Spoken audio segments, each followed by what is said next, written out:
안녕하세요. 제가 상처 이야기를 여러분들에게 해놓고 또 마음이 많이 쓰였어요. 또 정말 저는 제 영상을 통해서 많은 사람들이 위로와 격려를 받으셨으면 좋겠거든요.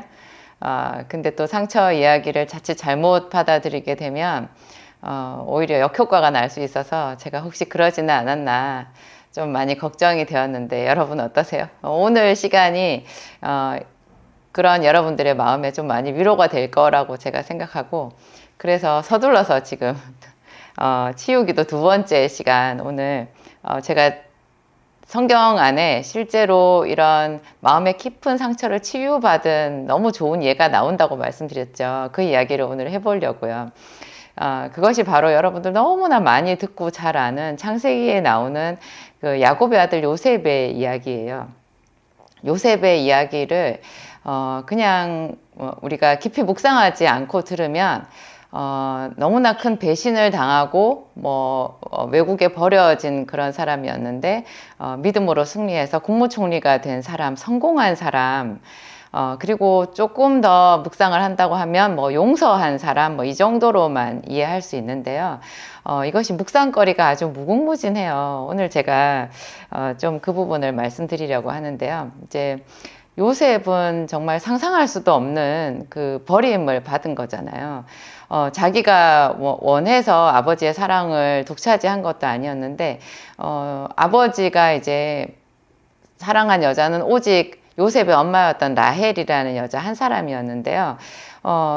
야곱은 생각지도 못하게 아내가 4명이 된 거예요. 그래서 라헬의 언니였던 레아, 또 라헬과 레아가 서로 경쟁적으로 남편의 사랑을 또 많이 서로 받으려고 하다 보니까 각각 자기의 여종을 남편에게 또 첩으로 줘가지고, 그래서 야곱의 아내가 4명이 된 거죠. 그러니까 배다른 자식이 무려 12명이 있는 거예요. 그 중에 이제 요셉과 베냐민 두 사람만 한 어머니인 라헬의 이제 소생이었고, 라헬만이 이제 야곱이 내 아내다 이렇게 말을 한 여자였거든요. 야곱이 그렇게 4명의 아내를 두는 바람에 이제 그런 것이 이제 요셉에게 본의 아니게 이제 큰 위기를 불러오게 된 거죠. 아버지 야곱의 입장에서는 당연히 요셉이 제일 예뻤고요. 요셉을 제일 사랑했어요. 그리고 동생 베냐민을 낳다가 아내 라헬이 죽었기 때문에 더 요셉을 아꼈겠죠. 근데 이제 그런 것이 배다른 형제들이 보았을 때는 다들 이제 요셉의 형이었잖아요. 베냐민 빼고는 전부 다 요셉 위로 형들이었는데, 그 형들 10명이 보았을 때는 요셉이 너무 미운 거죠. 아버지 야곱은 요셉만 사랑했고, 요셉에게 채색 옷을 입혔고, 또 요셉은 어렸을 때부터 좀 총명했던 것 같고요. 아버지의 하나님을 잘 알았던 것 같아요. 성경 전체적으로 창세기 맥락을 보면 요셉은 아버지 야곱이 섬겼던 하나님, 자기 조상의 하나님에 대해서 관심이 많았던 그런 소년이었던 것 같아요. 그런데 이제 이 요셉이 형들에게 미움을 받아가지고 이제 아버지 몰래 이제 애굽 땅으로 인신매매를 당하잖아요. 팔려가잖아요. 그러면 애굽 땅에 가면 이제 요셉의 입장에서는 전혀 거기는 외국인 거예요. 그래서 자기가 쓰던 그 언어가 달라요. 쓰던 언어랑 애굽의 언어는 다르거든요. 나중에 보면 요셉이 국무총리가 된 다음에 자기 형들과 자기들 사이에 통역관을 세우는 걸 보면 알 수 있어요. 분명히 통역관을 세운다고 했거든요. 그러니까 언어가 다른 정말 생면부지의 그런 외국으로 노예로 끌려간 거예요. 거기서 17세의 소년이었던 요셉이 당한 현실을 우리가 한번 상상을 해볼 필요가 있어요. 우리는 성경을 읽다 보면요, 너무 이걸 어릴 때부터 교회를 다니는 사람들은 너무 어릴 때부터 그냥 들어서 그렇고, 또 어른이 돼서 이거를 보아도요, 이 성경이 자세한 어떤 소설처럼 이렇게 섬세하게 묘사를 하고 있지를 않기 때문에 그냥 이렇게 쭉 읽으면 뭔 말인지 그냥 그런가 보다 이렇게 하고 넘어가게 되는 거예요. 근데 이거를 그래서 우리는 평생 봐야 되는 거예요. 이 행간의 의미를 잘 봐야 되고요. 정말로 내가 그 상황에 드리워졌을 때 요셉의 마음이 어땠을까, 이런 거를 자꾸 제가 그러니까 성경을 읽으면서 여러분 자신이 거기다가 자기 자신을 심어둘 필요가 있어요. 그렇게 해서 이 성경이 살아나는 역사가 있는 거죠.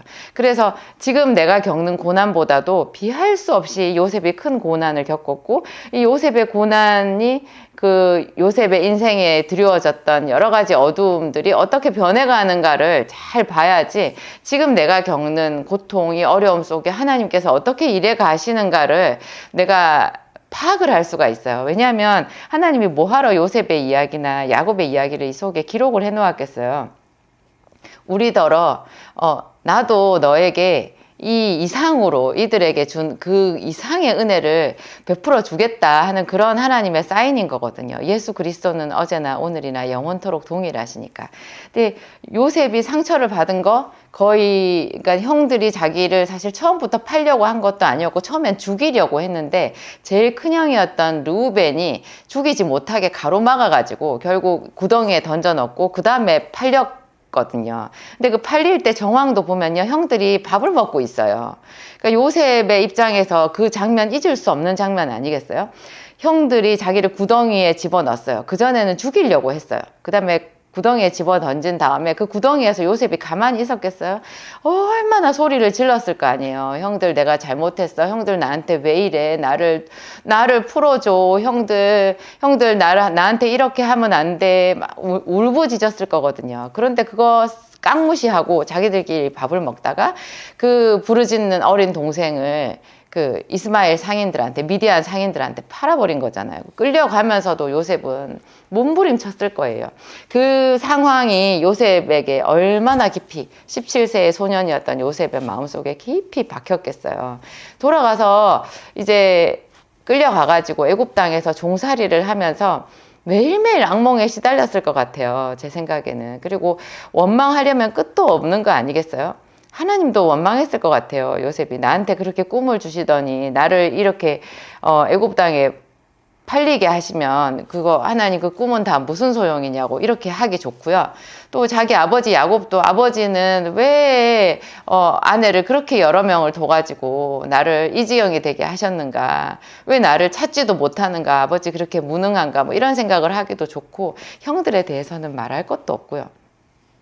그리고 정말 자기를 비관하지 않았겠어요. 근데 요셉은 뭐 여러분들이 잘 아는 대로 그렇게 말했다라는 구절이 전혀 없어요. 그리고 성경은요, 놀랍게도 그 요셉이 이제 팔려갔잖아요. 팔려갔는데 그 요셉이 팔려간 구절이 이제 첫 장이 39장인데요. 이 39장에서 요셉에 대해서 창세기에서 하는 말이요. 여호와께서 요셉과 함께 하시며 요셉이 형통하였더라, 그런 구절이 나와요. 이 요셉이 여호와께서 함께 하였음에 그 형통하였다라는 구절이요, 이 39장에도 나오지만 그 뒤에 요셉이 나중에 이제 그 보디발의, 자기 주인이었던 보디발의 아내에게 모함을 당해가지고 그 여자가 자기를 계속 유혹하다가 요셉이 그거를 거절하니까 오히려 덮어 씌우잖아요. 요셉이 자기를 강간하려고 했다라는 걸로 덮어 씌워가지고 요셉을 거의 죽음의 위기로 몰아넣는데, 그렇게 해서 요셉이 죽지는 않고 어떻게 겨우 그 보디발의 집 안에 있는 감옥에 갇혔잖아요. 시위대장 보디발의 집 안에 있는 감옥에 갇혔는데, 그 이야기를 하면서도 성경은요, 또 여호와께서 요셉과 함께 하시며 요셉이 감옥에서 형통하였다, 그렇게 나와요. 아니, 종으로 팔렸는데 그 다음에 거기서 또 한술 더 떠서 감옥에 갇혔는데 어떻게 형통했다라는 말이 나오느냐고요. 그러니까 하나님께서 우리를 바라보는 시각은요, 우리가 우리 스스로를 생각하는 거랑 완전히 다른 거예요. 여러분, 만약에 엄청 큰 상처를 여러분들이 안고 살고 계시다고 하면 아무리 그래도 요셉만큼 크겠어요? 요셉보다 더 크겠어요? 어쨌거나 요셉의 기준으로 봤을 때는요, 그 상처라는 것이 오히려 더 크게 하나님 앞에 은혜를 받을 기회인 거죠. 그러니까 하나님께서 요셉이 종으로 팔렸는데 형통하였더라, 감옥에 갇혔는데 여호와께서 함께 하심으로 형통하였더라, 그렇게 말하지 않았겠어요? 하나님의 신은 언제나 우리보다 앞서가서 가장 큰 상처와 고통의 시점에서 형통을 선포하시는 거예요.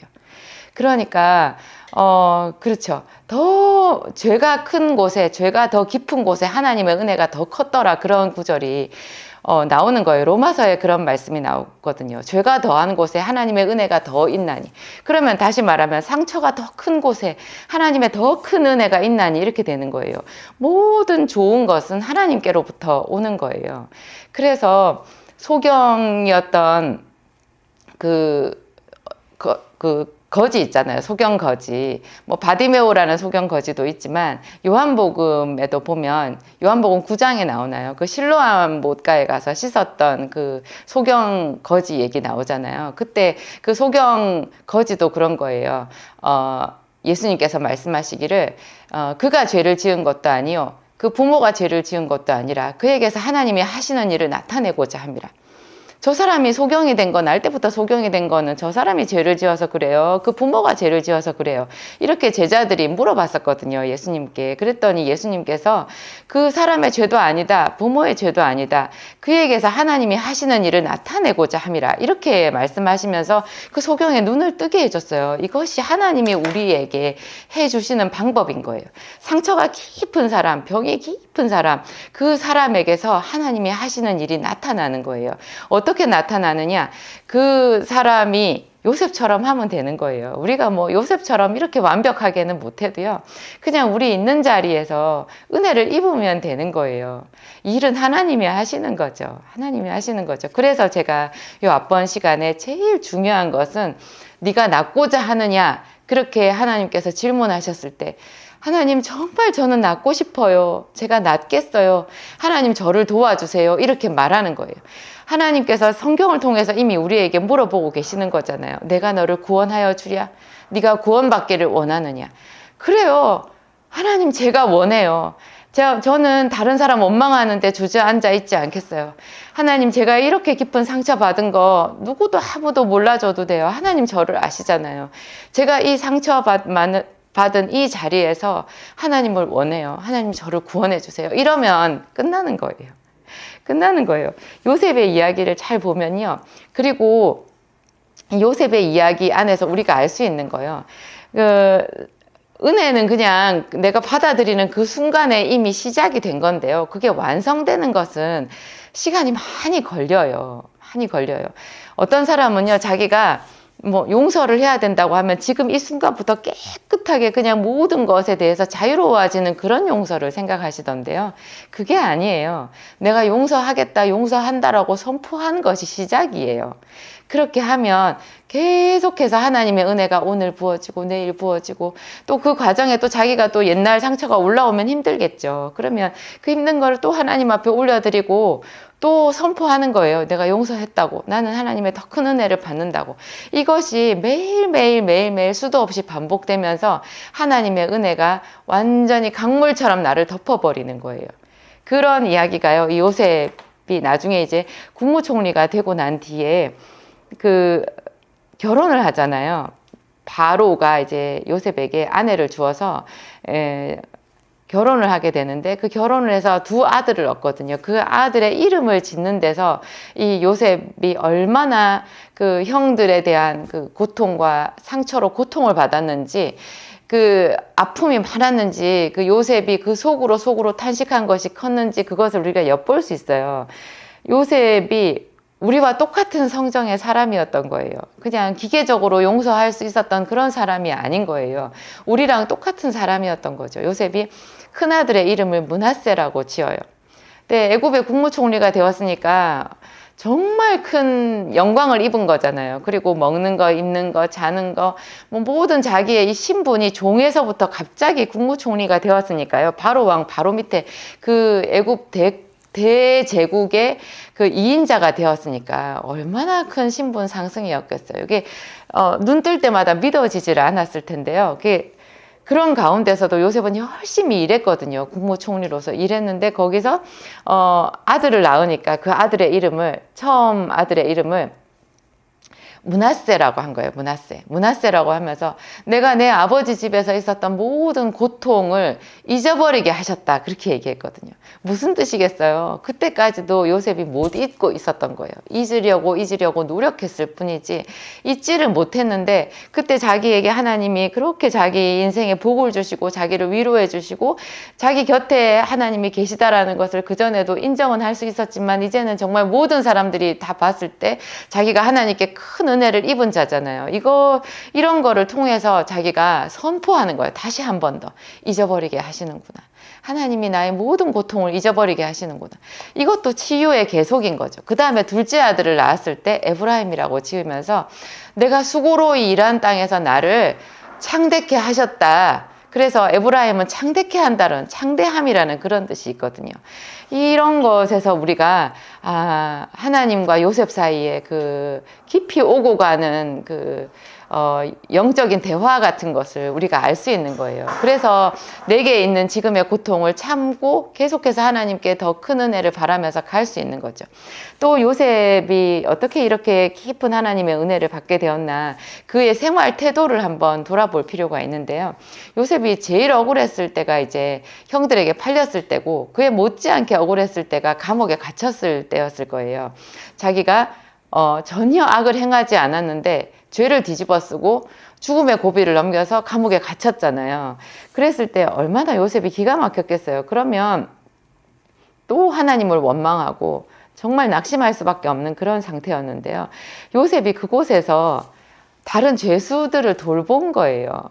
그러니까 바로 왕의 그 술 맡은 관원장, 떡 맡은 관원장, 이것은 거의 비서실장급이라고 하는데요. 굉장히 고위직 관료 두 사람이 자기가 갇혀있는 그 감옥에 죄수로 들어왔거든요. 근데 한날 그 사람들을 돌보려고 이렇게 갔더니 그 사람들을 살피려고 이렇게 갔더니 그 사람들의 안색이 되게 안 좋은 거예요. 그러니까 요셉은 감옥에 들어가서도 얼마나 성실하게 그 감옥에 갇힌 자기의 신분을 받아들이고 거기서 자기가 종으로 팔렸을 때 그 종의 신분을 인정하고 종으로서 열심히 살고 충실하게 살았던 것처럼 감옥에 갇혔을 때도 그냥 그 최악의 상황을 받아들이고 거기서 할 수 있는 자기의 일을 최선을 다해서 하면서 하나님께 대한 소망을 거두지를 않은 거죠.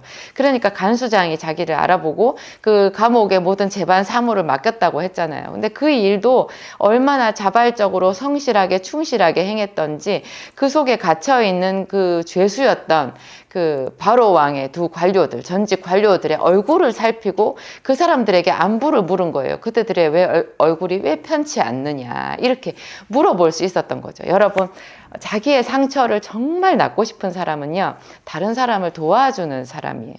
여러분은 어떠세요? 자기의 상처에 함몰되어 있으면 남이 안 보이거든요. 그러면 하나님의 은혜도 참 받기가 어려워요. 그 은혜를 더 많이 받는 방법, 자기의 상처에서 딛고 일어서서 하나님의 큰 은혜를 받고 정말 빛나는 그런 보석 같은 사람이 되는 비결, 다른 사람을 돕는 자가 되는 거예요. 자기의 처한 지금의 상황에서 하나님께 열심히 기도하면서 다른 사람에게 관심을 가지고 나보다 더 다른 사람을 돕는 자가 되려고 애쓰는 것이 너무너무 중요한 우리의 생활 습관이라는 거예요. 어떠세요, 여러분? 이미 다 알고 계신 건가요? 그렇다면 더 다행이고요. 알고 있어도 실천하는 것은 또 매일매일 우리의 그 몸부림이 있어야 돼요. 노력이 있어야 돼요. 저도 정말 상처 많은 사람이고요. 이렇게 상처 많은 사람을 교회 사모로 세워주신 하나님이 놀라울 뿐이고요. 그렇지만 그 상황에서 저도 어찌어찌 여기까지 왔는데요. 하나님께 은혜를 제가 제일 많이 받은 것 같아서 너무 또 하나님께 영광을 올려드리고 싶어요. 제 영상을 보는 여러분들도 저보다 더 많이 은혜를 받고 계신 분들일 거라고 생각해요. 제 이야기가 여러분들에게 조금이라도 도움이 되었으면 좋겠습니다. 오늘도 제가 기도하고 마치도록 하겠습니다. 하나님 감사합니다. 너무나 감사합니다. 누가 이 요셉의 이야기를 다 말할 수 있을까요? 요셉이 받았던 그 깊은 은혜를 다 전할 수 있을까요? 우리가 평생 묵상한들 하나님의 은혜의 깊이를 헤아릴 수 있을까요? 요셉의 상처의 깊이보다도 더 컸던 하나님의 은혜를 감사함으로 저희가 나누었습니다. 하나님, 제 영상을 보는 당신의 모든 성도들에게 강물 같은 은혜를 베풀어 주시옵소서. 하나님 우리 아버지 요셉이 받았던 그 은혜가 하나님이 영상을 통하여 듣는 모든 사람들에게 살아나게 하시고 하나님 당신의 자녀들의 눈물을 다 닦아 주시옵소서. 하나님 얼마나 깊은 은혜 예비하고 계신지요. 죽게 피하는 자들에게 하나님 말할 수 없는 위로와 격려와 새 힘 주시는 아버지, 그 하나님을 찬양합니다. 하나님 우리의 상처조차도 보석이 되게 하실 하나님을 찬양합니다. 하나님 우리의 눈물이 변하여 기쁨이 되게 하시고 베옷을 벗기시고 춤을 추게 하실 그 하나님을 찬양합니다. 하나님 우리 아버지, 당신의 아름다운 자녀들을 위로하시고 새롭게 하시고 더 깊은 주님의 은혜로 이끌어 주시옵소서. 오늘도 우리와 함께 하신 하나님께 감사하며 예수님의 이름으로 기도하였습니다.